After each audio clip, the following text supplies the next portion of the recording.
अरे बेटा पवन सिंह, अरे बेटा खेसारी और बेटा हमरा रितेश पांडे। अरे तुम लोग तो भोजपुरी का गाना को एकदम बहुत आगे बढ़ा दिया हो। आजकल तो तुम लोग ट्रेंडिंग स्टार बन गए हो। अरे हमरा जीव बहुत खुश हो गया है, बहुत हम खुश हैं। अरे बेटा खेसारी, अरे तोरा तो गाना देख देख कर जीव हरिहर हो जा रहा है मेरा बेटा। ए लालू चाचा, ए लालू चाचा, अरे हमार गाना रोजो रोजो ट्रेंडिंग पे रहता। आए घरे बड़ा चाप के गावता ने, और रात दिन सुतत नहीं खे, खाली गानवा गावता ने।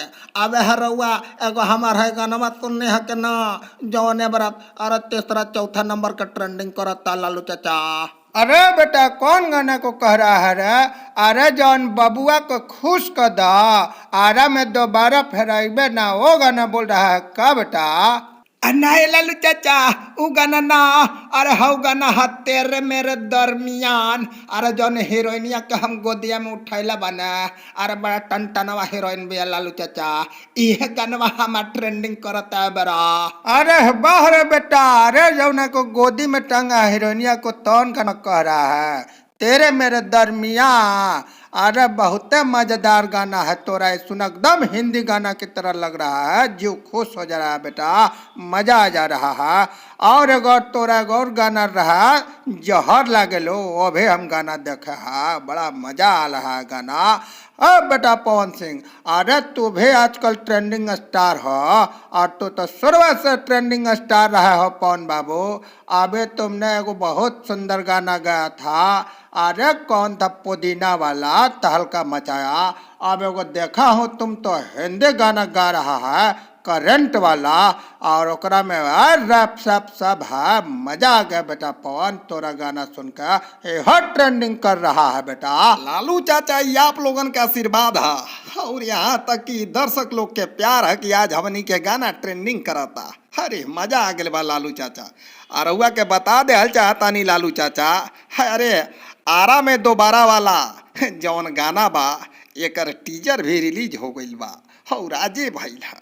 अरे बड़ा मस्त बा, और बहुत जल्द पूरा गाना वीडियो के रूप में आ रहल बा, तब देखी कितना धमाल होके वाला बा। अरे वाह रे बेटा, अरे तोरा वो गाना का टीजर हम देख चुके हैं। अरे तू एकदम हीरोइन लोग को ले लेकर खूब बढ़िया डांस कर रहा है, गुंडई दिखा रहा है। आ खेसारी जो गाना ही गाया था, आरा माला बबुआ के खोस कर दा, ये तो कनपटिए में बंदूक बांधा था। अरे खेसारी बहुत बदमाश हो गया है, अब बंदूक लोग पहले कहाँ कहाँ खोसता था, अभी कनपटी में खोस रहा है, बहुत बदमाशी कर रहा है खेसारी। लालू चाचा, अरे हमरो गाना ट्रेंडिंग करती है 24-25 नंबर पे।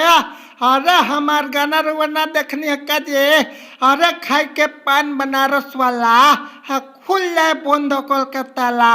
हे लालू चाचा, हमरो गानवा पे ध्यान दे रहुआ।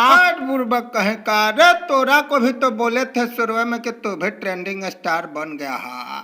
अरे तोरा भी गाना ट्रेंडिंग कर रहा है, खाई के पान बनारस वाला, आ खुल जाए बंद कलकत्ता ला। अरे बड़ा मस्त गाया बेटा रितेश, अरे गाना सुन कर हमारा जीव खुश हो गया है। आ तुम लोग ऐसा है भोजपुरी को आगे बढ़ाते रहो, और ट्रेंडिंग स्टार बन के रहो।